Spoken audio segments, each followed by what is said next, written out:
Buenas tardes. El presente video es elaborado por estudiantes de la Universidad Autónoma del Estado de México.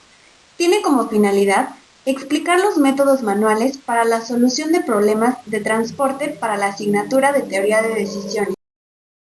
Nuestro equipo de trabajo está integrado por Larisa Desiré, Brenda, Ana Belén, Marcia y yo, Diana Laura, que estaré acompañándolos a lo largo del video. El problema de transporte se refiere a la distribución de cualquier bien, desde cualquier grupo de centros de abastecimiento, llamados orígenes o bien conocidos como ofertas, a cualquier grupo de centros de recepción, llamados destinos, o también conocido como demanda. Para resolver un problema de transporte, podemos hacerlo por Solver en Excel, lo que facilita el procedimiento, pero en esta ocasión nuestro objetivo es explicar los 4 métodos manuales que podemos emplear para la solución de dicho problema. Con los siguientes datos contenidos en la siguiente tabla, se estudiarán los métodos manuales para la resolución del tema el problema de transporte. Como podemos observar, en el problema hay 3 orígenes, es decir, 3 ofertas, y existen 4 demandas. En las ofertas tenemos 600, 100 y 140 unidades disponibles, mientras que la demanda que cada uno de los centros de distribución solicita es de 120, 80, 100 y 540 unidades. Y ahora comenzamos a resolver el ejercicio con el primer método. El primer método que utilizaremos para resolver el problema de transporte será el método de la esquina noroeste. Este es un algoritmo heurístico capaz de solucionar problemas de transporte o distribución mediante la consecución de una solución básica inicial que satisfaga todas las restricciones existentes sin que esto implique que se alcance el costo óptimo total.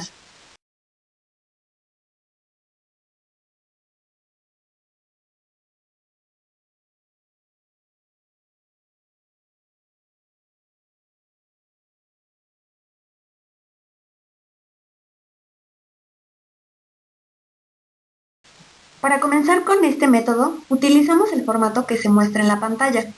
En este método de la esquina noroeste, siempre debemos iniciar con la primera celda de la parte superior izquierda que se encuentra señalada con la flecha rosa. Por eso se llama método de la esquina noroeste, porque siempre tenemos que iniciar con esta celda. Una vez que nos encuentremos en esta celda, asignamos el mayor número de unidades posibles, y en este caso son 120, dado que cubre la demanda.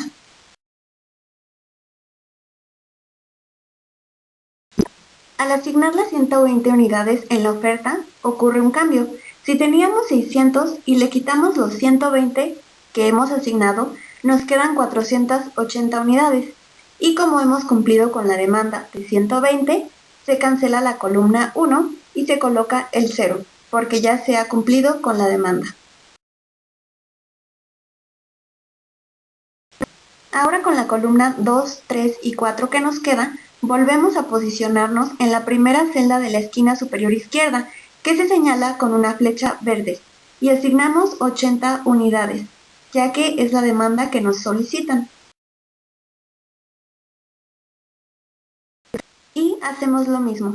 La cantidad asignada en la esquina noroeste es restada a las cantidades restantes de la demanda y a la oferta. En este caso, a la oferta de 480 que nos habían quedado, le restamos los 80 y nos da como resultado 400. Como ya hemos cumplido con la demanda de 80 unidades, colocamos 0 y cancelamos esa columna. Repetimos el mismo procedimiento y nos posicionamos en esta nueva esquina de noroeste, donde la demanda es de 100 unidades, por lo tanto son las que le asignamos. En este punto, la cantidad asignada en la esquina del noroeste es restada a las cantidades restantes de la demanda y de la oferta, es decir, que a los 400 que teníamos disponibles como oferta le restamos las 100 unidades que nos demandan y tenemos como resultado 300 unidades disponibles. Posteriormente, cancelamos la columna número 3 porque hemos satisfecho la demanda. El proceso de asignación nuevamente se repite para poder cubrir la cantidad demandada restante de 540. Y se toman las cantidades de la oferta restantes que puedan cubrir la demanda. En esta ocasión colocamos los 300 que teníamos disponibles en la oferta y cancelamos ese renglón, porque ya hemos terminado con las 600 unidades que se ofertaban. Pero como nos están solicitando 540 unidades en la demanda, vamos a asignar en la segunda casilla las 100 unidades que tenemos disponibles como oferta. Y el renglón se cancela y se coloca 0, ya que hemos agotado de igual manera la oferta disponible. Finalmente, para poder cubrir con la demanda de 540 unidades que nos solicitan, colocamos las 140 unidades para poder cubrir dicha demanda. Como se puede observar, ya se ha cumplido con la demanda y hemos agotado las unidades disponibles que teníamos en la oferta. Una vez que se concluye con el paso anterior, en la siguiente tabla se puede apreciar cómo se han cubierto todas las unidades estrictamente requeridas y sombreamos aquellas donde se ha enviado mercancía. Dichas celdas sombreadas se encuentran en color azul. Finalmente, se realiza la operación para obtener la minimización del costo total, la cual se muestra en la imagen como la operación de la solución básica factible inicial. Al efectuar la operación, obtenemos que el costo final es de 10.400 unidades monetarias, y aquí termina este método. Este método, como pudimos observar, tiene como ventaja frente a sus similares la rapidez de su ejecución y es utilizado con mayor frecuencia en ejercicios donde el número de fuentes y destinos sea muy elevado. Sin embargo, podemos observar que los resultados son distintos al que nos proporcionó el método de Solver en Excel.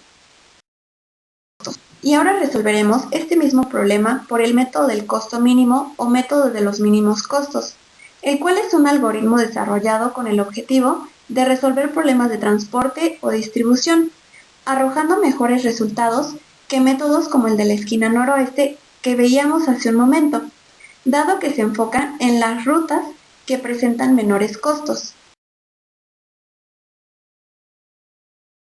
Aquí se muestran los datos nuevamente del problema de transporte a resolver por este método.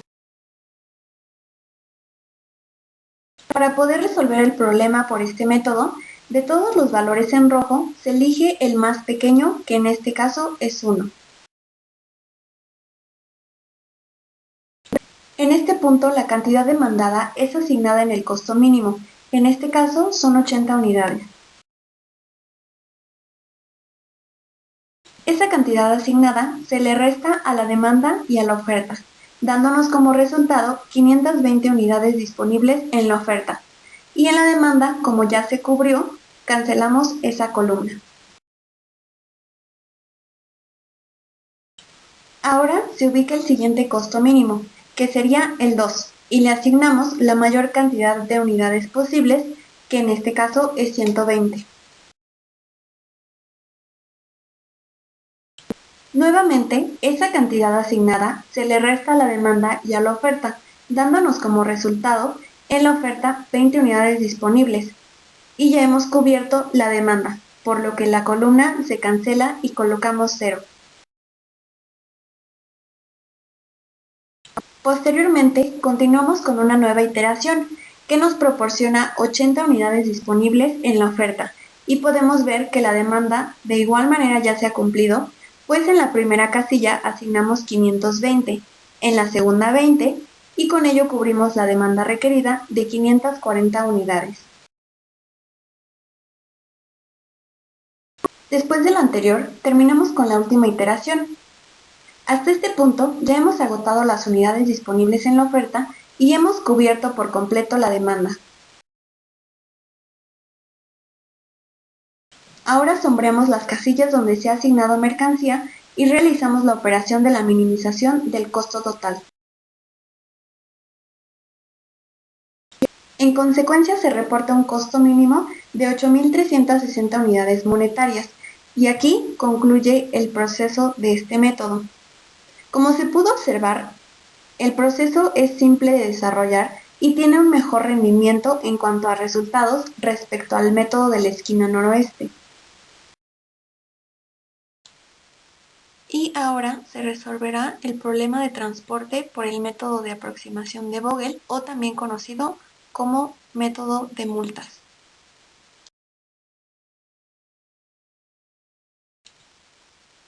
Para el método de Vogel, primero acomodamos los datos que se nos dan en el problema del transporte en este formato para que se nos facilite más la visualización de cada operación que se va a realizar.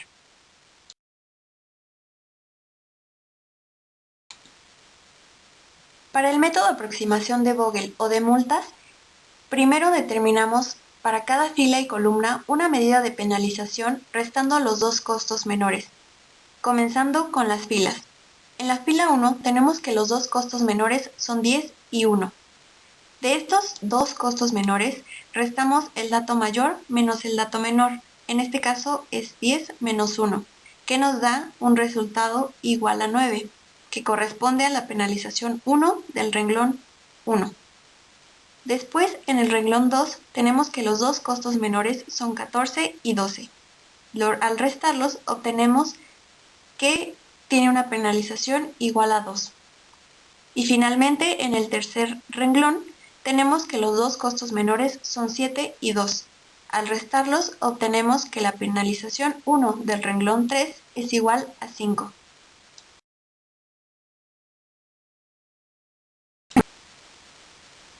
Y ahora determinamos para cada columna una medida de penalización, de igual manera restando los dos costos menores. En la primera columna tenemos que los dos costos menores son 10 y 2.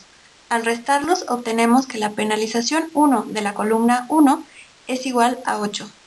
En el segundo renglón tenemos que los dos costos menores son 7 y 1. Al restarlos obtenemos 6. En la tercera columna tenemos que los dos costos menores son 16 y 13. Al restarlos obtenemos 3. Y finalmente, en la columna 4 tenemos que los dos costos menores son 18 y 11. Al restar 18 menos 11, obtenemos 7, que corresponde a la penalización 1 de la columna 4.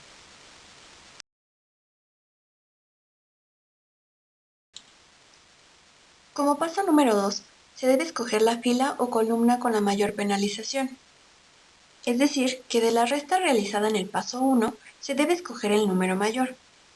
En este caso es 9.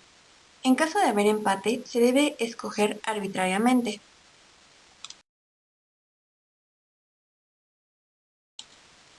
Como paso número 3, de la fila o columna de mayor penalización determinada en el paso anterior, debemos escoger la celda con el menor costo y en esta asignar la mayor cantidad posible de unidades. En este caso tenemos que el costo menor es de 1 y asignamos 80 unidades. Como ya se ha cubierto la demanda, cancelamos la columna y nos queda que teníamos 600 unidades en oferta menos las 80 unidades que hemos asignado, nos quedan 520 unidades.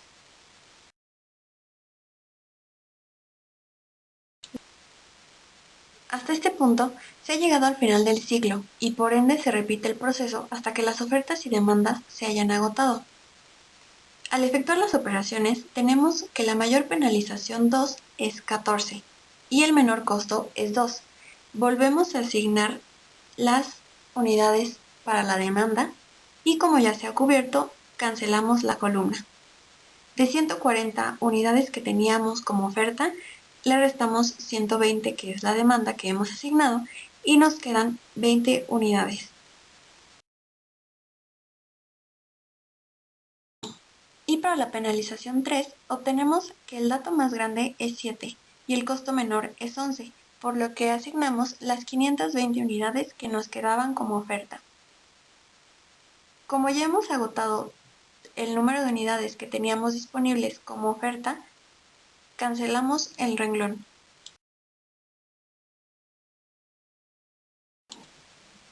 Y para la penalización 4, al efectuar las operaciones, obtenemos que el dato mayor es 4 y el costo menor es 16, por lo que asignamos a esa celda las 20 unidades que teníamos disponibles.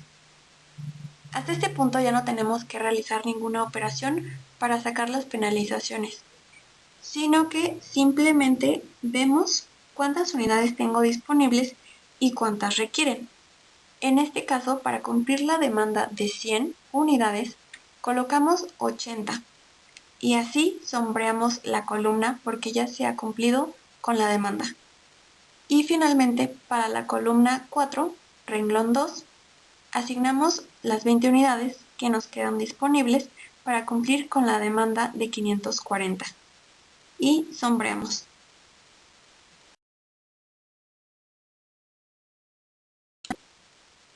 Y finalmente, sombreamos aquellas celdas donde se haya enviado mercancía y obtenemos la minimización del costo total. Para obtener la minimización del costo total, multiplicamos el costo de envío por las unidades que voy a enviar. Y la operación queda de la siguiente manera. Multiplico 1 por 80 más 11 por 520 más 20 por 80 más 20 por 20 más 2 por 120 y finalmente más 16 por 20. De esta manera obtenemos la minimización del costo total, que es igual a 8.360. Como podemos observar, es el mismo resultado que nos dio en Solver. Y así termina el método de Vogel. Ahora resolveremos este problema de transporte por el último método manual, el cual es el método de salto de piedra en piedra, o también conocido como cruce del arroyo, el cual nos permite encontrar la solución óptima más conveniente en costos. En este método se hace alusión al videojuego de Mario Bros. Porque implica que se debe de saltar de piedra en piedra y evitar caer en una celda de agua. Si ese fuera el caso, automáticamente se perdería una vida como en el videojuego. Para poder resolver el método de salto de piedra en piedra o cruce del arroyo, se debe utilizar el esquema resultante del método de la esquina noroeste. Lo primero que se hace en este método de comprobación es convertir en casillas de piedra todas aquellas celdas en donde se enviaron cantidades de mercancía de un origen hacia un destino, las cuales se pueden apreciar en color naranja. Y todas las casillas en donde no se haya enviado ninguna cantidad de recurso, es decir, nada de mercancía, se convierten en casillas de agua, como podemos apreciar, se encuentran en un tono azul. Después de eso, se comienza a corregir el método evaluando con prolijidad las celdas de agua.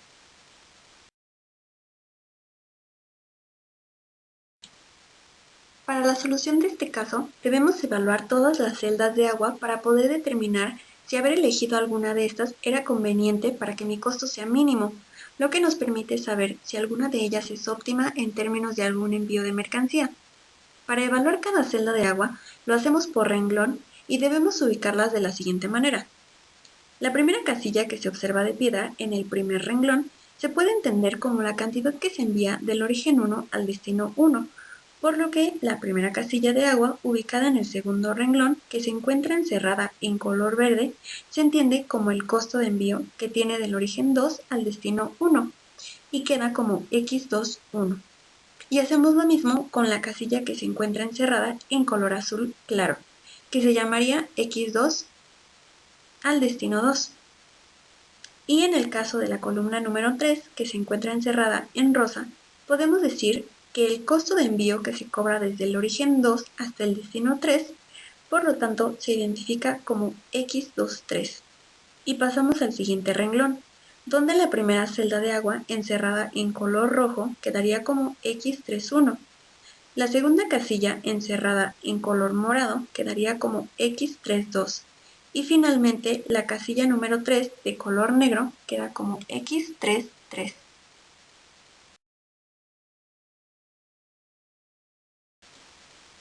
En este método utilizaremos circuitos como el que se muestra con flechas verdes, respetando específicamente el uso de líneas, es decir, que vamos a utilizar verticales y horizontales, pero nunca en forma diagonal. Frenar en celdas de piedra hasta volver a la celda inicial. Cumplir con el ciclo aplicando la relación positivo con negativo en las cantidades de las celdas elegidas. La celda inicial se opera siempre con signo positivo. En este apartado se evaluará cada una de las celdas de agua comenzando con X21 de la siguiente forma. Comenzamos en x21 y saltamos a la casilla x11 para evitar caer en una celda de agua.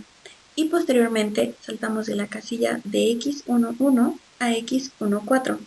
Después de x14 saltamos a x24 y finalmente regresamos al lugar de origen, que es x21.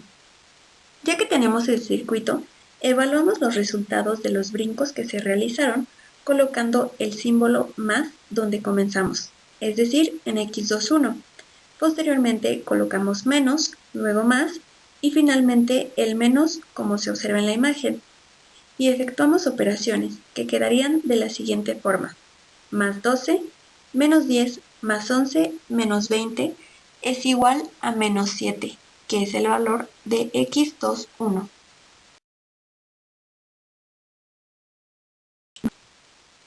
Ahora evaluamos la celda de agua x22, respetando las mismas especificaciones señaladas con la celda x21, y nos queda de la siguiente forma: de x22 saltamos a la celda x12.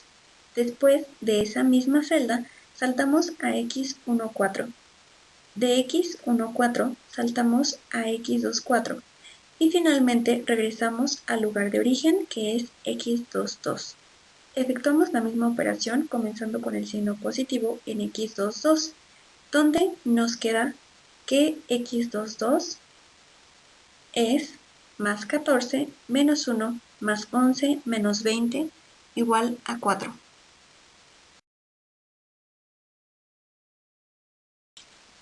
Hacemos lo mismo con la celda x23, donde saltamos a la celda x13, después a la x14 y de x14 saltamos a la x24 y nuevamente regresamos al lugar de origen. Las operaciones quedan de la siguiente manera, donde obtenemos que x23 queda como más 20 menos 13 más 11 menos 20 es igual a menos 2.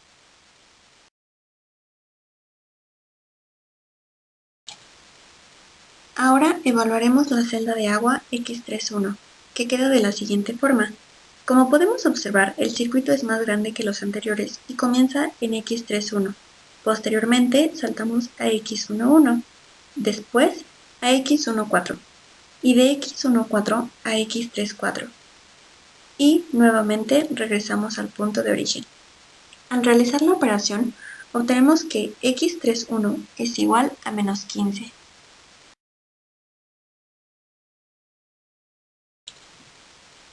Realizamos lo mismo con la celda x32.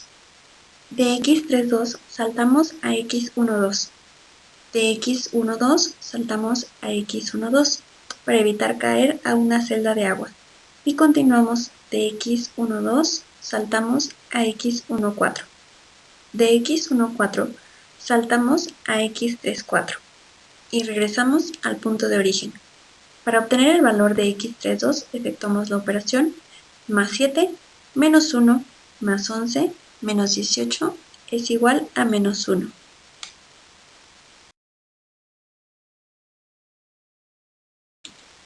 Finalmente, evaluamos la última casilla de agua, que es x33.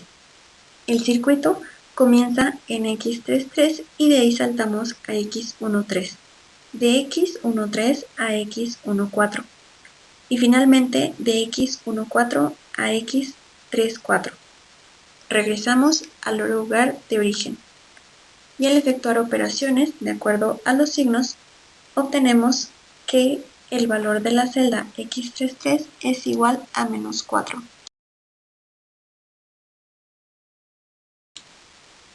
En este punto, las cantidades obtenidas tras evaluar cada celda de agua del modelo inicial, elegiremos la más alejada a 0. En este caso, la que más se aleja de 0 es menos 15, que corresponde a x31.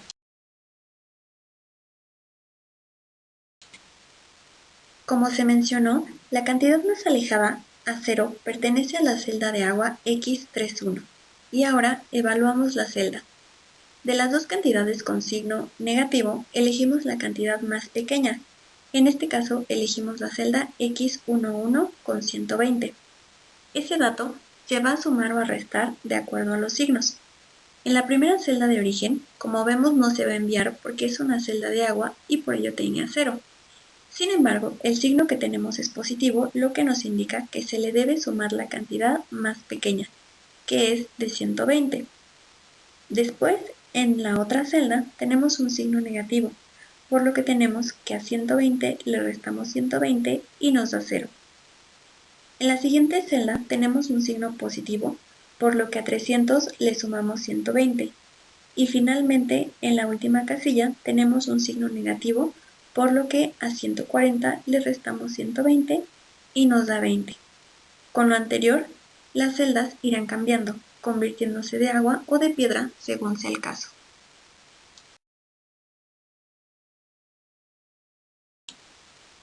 Después del paso anterior, el modelo queda de la siguiente manera.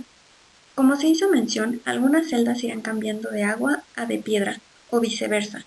Esto con el afán de encontrar la solución óptima más conveniente en costos. Se repetirá el proceso hasta que las cantidades obtenidas en la evaluación de las celdas de agua que vayan surgiendo resulten positivas.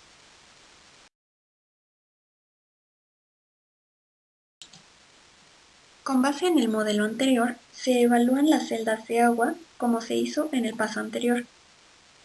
Y realizando las operaciones se obtiene que el valor que se aleja más del 0 es menos 4.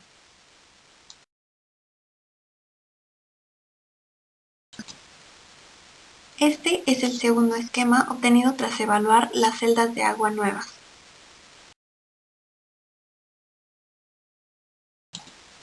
Con este nuevo esquema volvemos a hacer lo mismo y al efectuar operaciones obtenemos que el valor que más se aleja del 0 es menos 2 y en los valores resultantes de evaluar las celdas de agua observamos que las cantidades positivas son cada vez más.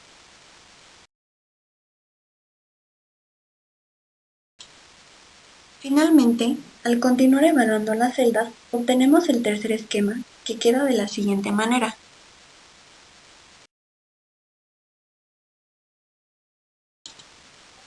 Al efectuar todo el procedimiento nuevamente, en este cuarto esquema las cantidades obtenidas tras evaluar las celdas de agua nuevas resultan positivas en su totalidad. Una vez logrado esto, efectuamos operaciones para obtener la minimización del costo total. Para ello, efectuamos la siguiente operación. 1 por 80 más 11 por 520 más 20 por 80 más 20 por 20 más 2 por 120 y más 16 por 20, que nos da como resultado 8.360. Como podemos observar, es el mismo resultado que nos dio el método Solver. Estos fueron los 4 métodos manuales para resolver los problemas de transporte. Gracias por su atención.